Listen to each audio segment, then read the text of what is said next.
what you don't want if you're a Chinese army soldier is to have the Indians dominate a crucial garrison like we're doing at present. Now we come to Rezang La. Any La means pass, and the Rezang La Pass is especially crucial because this is where Major Shaitan Singh led one of the most furious battles of the 1962 war with China, and what heroics the Indian Army showed over here. Incredible, and very close to Rezang La, which is that wide pass through which wave after wave of Chinese soldiers attacked an Indian post of the 13th Command Regiment, led by Major Shaitan Singh, who posthumously won the Paramveer Chakra. There is a beautiful Rezang La memorial there as well. An incredible example of a last stand battle, Rahul. These were just a small number of Indian soldiers. 120 total soldiers, out of whom 114 died. Yes. So when they say that they fought till the last man, this is where that literally came true. And there are some Chinese accounts, even though the Chinese never verified it, which say that there were 1,300 Chinese soldiers killed in this battle.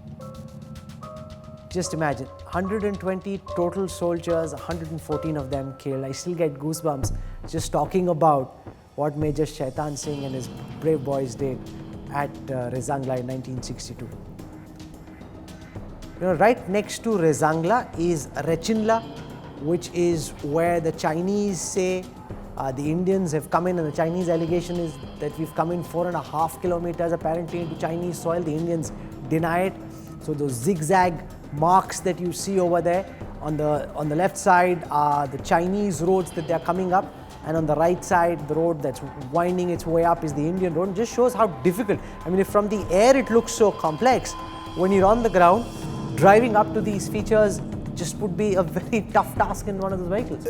Perception is an absolute devil in such situations, Rahul, and the reason why the Chinese are so angry with the current Indian actions is, and it has very little to do with just perception, because the Chinese say that the Indians have crossed across the line of actual control and conducted these missions. The Indians say we are very much on the Indian side of the line of actual control. There are perceptional issues here as well, but Rezang La is a great example, of wires being crossed, of things coming painfully close together. But once again, even in Rezang La, like with Gurung Hill that you mentioned earlier, the line of sight once again to many Chinese positions already becomes extremely clear. They are within range, and that's also one of the reasons for the Chinese discomfiture. And it puts us in a situation where we can now bargain from a position of strength, because you've got something he wants, you're sitting on top of his vulnerability, and then you can trade. And remember, when you're dealing with an enemy like the Chinese, you have to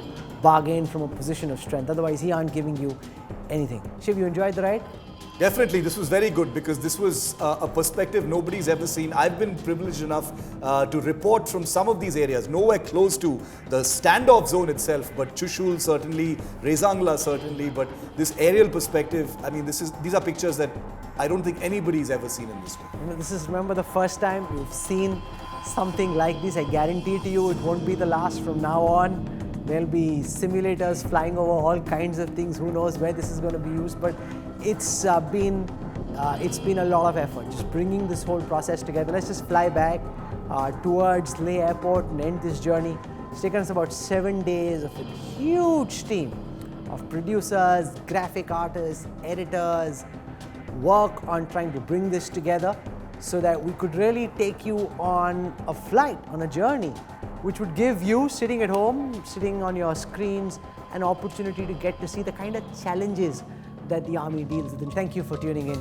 Bye-bye.